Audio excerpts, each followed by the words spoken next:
नमस्कार, स्वागत है आपका बोलता हिमाचल पर। आज है 8 मार्च 2024 और हिमाचल प्रदेश की आज की सबसे बड़ी खबरें हम आपके लिए लेकर आए हैं। हमेशा की तरह आप इस वीडियो को लाइक कर दीजिएगा। चैनल पर नहीं जुड़े, चैनल को आप सब्सक्राइब जरूर करें। पेश है आज की सबसे बड़ी खबरें। हिमाचल की पात्र महिलाओं को 1500 रुपए लेने के लिए भरना होगा फॉर्म, सरकार ने किया जारी। हिमाचल प्रदेश की सुख सरकार 18 से 60 साल तक की 5 लाख से अधिक पात्र महिलाओं को इंदिरा गांधी प्यारी बहना सुख सम्मान निधि योजना के तहत वित्तीय वर्ष 2024-25 से 1500 रुपए हर माह देगी। योजना के तहत पात्र महिलाओं की जानकारी जुटाने के लिए सरकार ने फॉर्म जारी कर दिया है। महिलाओं को तहसील कल्याण अधिकारी के पास आवेदन करने होंगे। हिमाचल की मूल निवासी महिलाओं को योजना के तहत लाभ मिलेगा। तहसील कल्याण अधिकारी फॉर्म सत्यापित करेंगे। इसके बाद संबंधित विभाग की ओर से धनराशि जारी की जाएगी। प्रदेश की पात्र महिलाओं को इंदिरा गांधी प्यारी बहना सुख सम्मान निधि योजना के तहत बीते वर्ष 2024-25 से 1500 रुपए हर माह देने का मुख्यमंत्री सुखविंदर सिंह सुक्खू ने ऐलान किया है। खबर एचपीयू से डिग्री पूरी करने और डिवीजन इंप्रूवमेंट के लिए परीक्षा फॉर्म भरने की प्रक्रिया शुरू। हिमाचल प्रदेश विश्वविद्यालय एचपीयू ने रूसा सीबीएस के अंतर्गत शास्त्री बीबीए बीटीए व बीवो की डिग्री पूरी करने और डिवीजन इंप्रूवमेंट के लिए विद्यार्थियों को मिले स्पेशल चांस के तहत परीक्षा में बैठने के लिए परीक्षा फॉर्म भरने की प्रक्रिया शुरू हो गई है। ऑनलाइन परीक्षा फॉर्म बिना विलंब शुल्क के 30 मार्च तक भरे जा सकेंगे। इसके बाद विश्वविद्यालय के नियमों के तहत विलंब शुल्क वसूला जाएगा। ये स्पेशल चांस के तहत परीक्षाएं अप्रैल माह में शुरू होगी, जिसकी डेट शीट बाद में अलग से जारी की जाएगी। शैक्षणिक सत्र 2013-14 से 2017-18 के सेमेस्टर पैटर्न के अंतर्गत विद्यार्थियों को ये स्पेशल चांस दिया गया है। पक्के होंगे सरकारी स्कूल में तैनात एसएमसी शिक्षक पर देना होगा एग्जाम। हिमाचल प्रदेश स्कूल प्रबंधन समिति के तहत रखे गए शिक्षकों के लिए खुशखबरी है। हिमाचल प्रदेश मंत्रिमंडल की बैठक में एसएमसी शिक्षकों के लिए बड़ा फैसला हुआ है। राज्य सचिवालय में मुख्यमंत्री सुखविंदर सिंह सुक्खू की अध्यक्षता में आयोजित बैठक में मंत्रिमंडल ने एसएमसी और कंप्यूटर शिक्षकों के मुद्दे पर विचार करने के लिए शिक्षा मंत्री रोहित ठाकुर की अध्यक्षता में गठित कैबिनेट उप समिति की सिफारिशों पर उचित विचार करने की बात कही गई है। बैठक में निर्णय लिए गए कि 2401 एसएमसी शिक्षकों को सीमित सीधी भर्ती एलडीआर के माध्यम से अनुबंध पर लाया जाएगा, यानी कि उन्हें भी परीक्षा के दौर से गुजरना पड़ेगा। साथ ही सरकार की नीति के अनुसार निर्धारित अवधि पूरी करने के बाद ही इनकी सेवाओं को नियमित किया जाएगा। कैबिनेट ने प्रवक्ता कंप्यूटर विज्ञान के 985 पदों को भरने की मंजूरी दी है। इसके अलावा बैठक में कई बड़े फैसले लिए गए हैं। कैबिनेट बैठक में कई बजट घोषणाओं को मंजूरी मिली है। राज्य के 18 से 60 वर्ष की आयु की सभी पात्र महिलाओं को इंदिरा गांधी प्यारी बहना सुख सम्मान निधि के तहत प्रतिमाह 1500 रुपए दिए जाएंगे। इसके साथ ही 18 वर्ष से अधिक आयु की महिलाओं को जीवन भर 1500 रुपए प्रतिमाह मिलेंगे।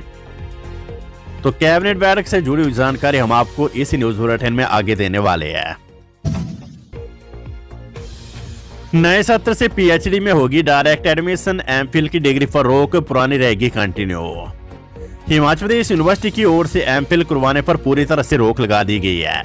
यूजीसी की ओर से जारी दिशा निर्देशों के बाद विश्वविद्यालय ने सभी प्राइवेट यूनिवर्सिटियों को इस संबंध में अवगत करवाया है। हालांकि एचपीयू ने सत्र 2022-23 से एमफिल न करवाने के लिए ईसी में प्रस्ताव लाया था, जबकि कुछ प्राइवेट यूनिवर्सिटी और कॉलेज इस साल एमफिल करवाने की तैयारी कर रहे थे।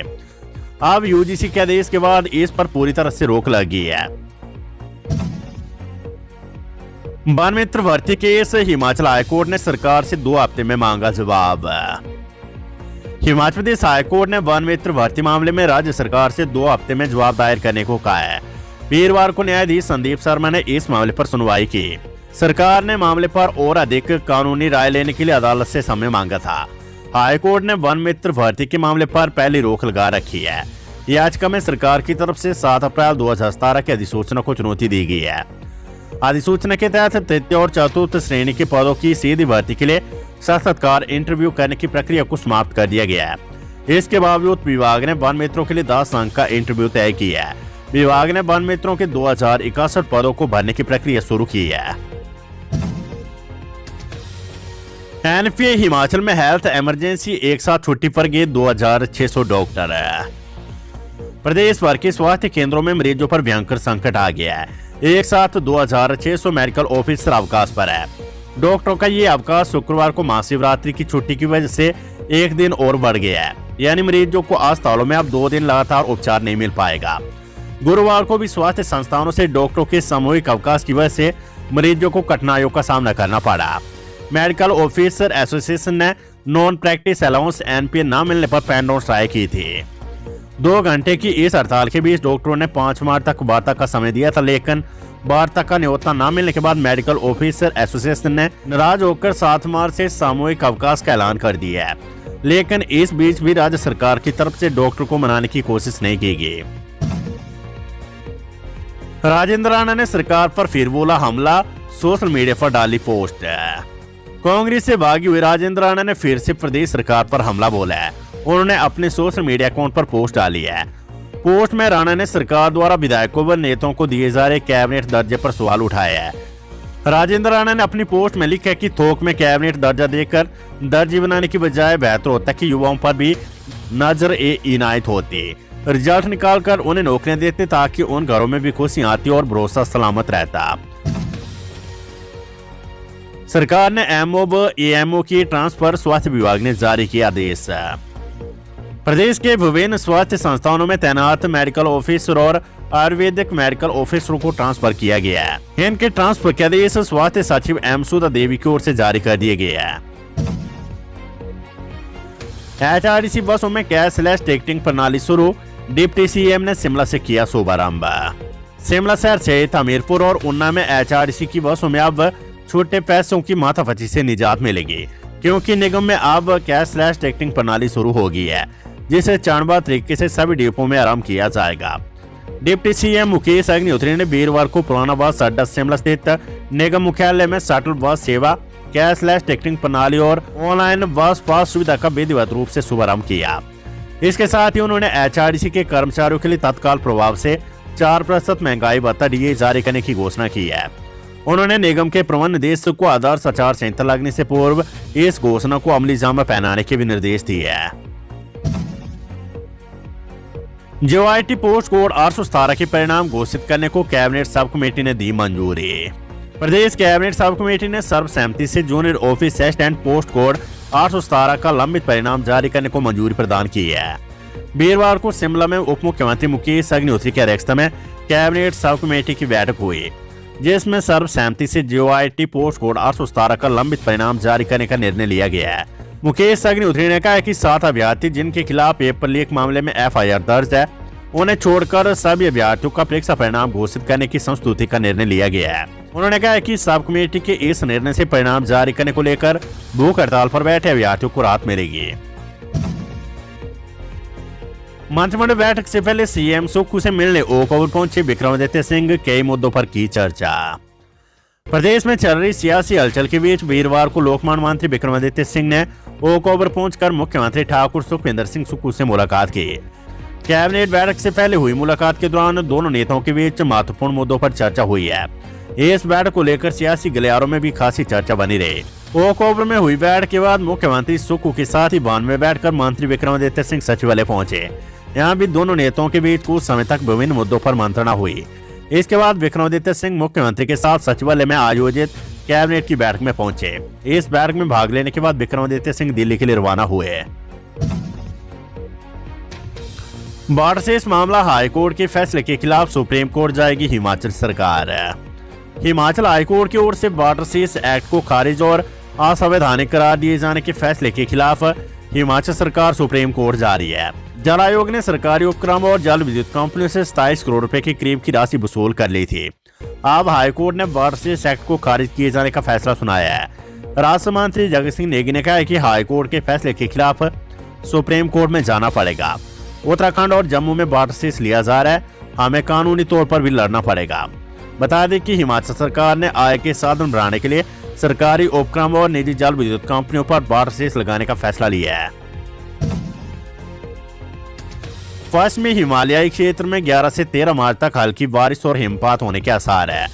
भारतीय मौसम विज्ञान केंद्र ने गुरुवार को ये जानकारी दी है। मौसम विभाग ने पश्चिमी हिमालय क्षेत्र के आसपास के मैदानी इलाकों में 12 और 13 मार्च को हल्की बारिश का भी अनुमान व्यक्त किया है। IMD के अनुसार ताजा पश्चिमी विक्षोभ के 10 और 12 मार्च की रात के दौरान देश के उत्तर पश्चिमी क्षेत्र को प्रभावित करने के आसार है, जिसके प्रभाव से जम्मू कश्मीर, लद्दाख, गिलगित बल्तिस्तान, मुजफ्फराबाद, हिमाचल प्रदेश और कुछ हिस्सों में छिटपुट मध्यम वर्षा और हिमपात होने का पूर्वानुमान है। सुख मंत्रिमंडल के निर्णय, एसएमसी 6 होंगे नियमित, पात्र महिलाओं को अप्रैल से मिलेंगे 1500 रुपए। हिमाचल प्रदेश मंत्रिमंडल की बैठक गुरुवार को राज्य सचिवालय में मुख्यमंत्री सुखविंदर सिंह सुक्खू की अध्यक्षता में आयोजित की गई। बैठक में कई बड़े फैसले लिए गए हैं। कैबिनेट बैठक में कई बजट घोषणाओं को मंजूरी मिली है। मंत्रिमंडल की बैठक में विधानसभा चुनाव 2022 के दौरान कांग्रेस पार्टी की ओर से महिलाओं से किए गए वायदे को पूरा करते हुए 18 से 59 वर्ष की पात्र महिलाओं को इंदिरा गांधी प्यारी बहना सुख सम्मान निधि योजना के रूप में 1500 रुपए प्रतिमाह देने को मंजूरी प्रदान की गई है। मंत्रिमंडल ने मुख्यमंत्री सुखविंदर सिंह सुक्खू के नेतृत्व पर पूर्ण विश्वास जताया तथा कहा कि सभी मंत्रिमंडलीय सदस्य एकजुटता से उनके साथ खड़े हैं। मंत्रिमंडल ने केंद्र सरकार की ओर से सरकारी तंत्र का इस्तेमाल कर लोकतांत्रिक रूप से चुनी गई राज्य सरकार को कमजोर करने के प्रयासों की निंदा की। मंत्रिमंडल ने भाजपा की ओर से अनैतिक तरीके अपनाकर लोकतांत्रिक प्रक्रिया को कमजोर करने की भी निंदा की। मंत्रिमंडल ने केंद्र सरकार से आपदा के बाद की आवश्यकताओं के आंकलन के अनुसार अविलंब 9,043 करोड़ रुपए जारी करने का भी आग्रह किया है। ये राशि केंद्र सरकार के मानकों के अनुसार तैयार की गई तथा मंत्रिमंडल ने केंद्र की ओर से पूरी राशि जारी करने की उम्मीद जताई है। बैठक में हिमाचल प्रदेश वन विभाग के इंजीनियरिंग स्टाफ के युक्तिकरण का निर्णय लिया गया है। बैठक में निर्णय लिया गया कि वन विभाग के इंजीनियरिंग स्टाफ के अधिकारी और कर्मचारी भर्ती एवं पदोन्नति नियमानुसार पदोन्नति के लिए पात्र होंगे। उन्हें रिक्तियों के आधार पर ही पदोन्नति दी जाए और इसके उपरांत उनकी सेवाएं दूसरे विभागों में ली जाए। बैठक में कांगड़ा जिले की ज्वालामुखी तहसील के बड़ोली को उप तहसील बनाने का निर्णय लिया गया है। बैठक में जिला सोलन के दारलाघाट में सामुदायिक स्वास्थ्य केंद्र और जिला कांगड़ा के ज्वालामुखी क्षेत्र के पिहारी में प्राथमिक स्वास्थ्य केंद्र खोलने को स्वीकृति प्रदान की गई है। मंत्रिमंडल ने जिला चंबा के सुई मेला और 100 जातरों को जिला स्तरीय मेला घोषित करने का निर्णय लिया है। आईजीएमसी शिमला के रेडियोथेरेपी विभाग में मेडिकल फिजिस्ट के एक पद को स्तरोन्नत कर सहायक प्रोफेसर मेडिकल फिजिक्स करने का निर्णय लिया है। बैठक में डॉक्टर राजेंद्र प्रसाद राजकीय चिकित्सा महाविद्यालय टांडा जिला कांगड़ा के कार्डियोलॉजी विभाग में सहायक प्रोफेसर का एक पद सृजित कर भरने का निर्णय लिया गया है। बैठक में हिमाचल प्रदेश लोकमान विभाग शिमला मंडल 3 से सुपर स्पेशलिटी ब्लॉक चमियाना के प्रशासनिक नियंत्रण को बेंटरफील्ड उपमंडल के अंतर्गत प्रदेश लोकमान शिमला मंडल 1 में करने का निर्णय लिया है। रैगिंग मामले में मेडिकल कॉलेज के नवप्रशिक्षु डॉक्टर पर गिरिराज 45 दिन के लिए सस्पेंड है। जिला सिरमौर की doctor YS Parmar medical college Nahan में जूनियर छात्रों की रैगिंग करने पर 9 एमबीबीएस प्रशिक्षु डॉक्टरों को 45 दिन के लिए कक्षों से सस्पेंड कर दिया गया। साथ ही 50-50 हजार रुपए का जुर्माना भी किया गया है। इस अवधि के दौरान सस्पेंड प्रशिक्षुओं को कक्षा में भाग लेने की अनुमति भी नहीं होगी। पोंटा साहिब के माजरा में हार्डवेयर की दुकान से अफीम डोडा की खेप बरामद, एक गिरफ्तार है। सिरमौर जिले के उपमंडल पोंटा साहिब के तहत पुलिस थाना माजरा की टीम ने हार्डवेयर की एक दुकान से बड़ी मात्रा में अफीम के डोडे की खेप बरामद की है। पुलिस ने इस संदर्भ में केस दर्ज कर आरोपी को गिरफ्तार कर लिया है। पुलिस ने ये कार्रवाई गुप्त सूचना के आधार पर अमल में लाई। तो ये थी हिमाचल प्रदेश की आज की सबसे बड़ी खबरें। हमेशा की तरह आप इस वीडियो को लाइक कर दीजिएगा और हमारे चैनल बोलता हिमाचल को आप सब्सक्राइब जरूर करें। ये वीडियो आपको कैसी लगी वो आप हमें कमेंट बॉक्स में कमेंट करके जरूर बताइएगा और हमारे चैनल बोलता हिमाचल को आप सब्सक्राइब जरूर करें। नमस्कार, जय हिंद, जय भारत।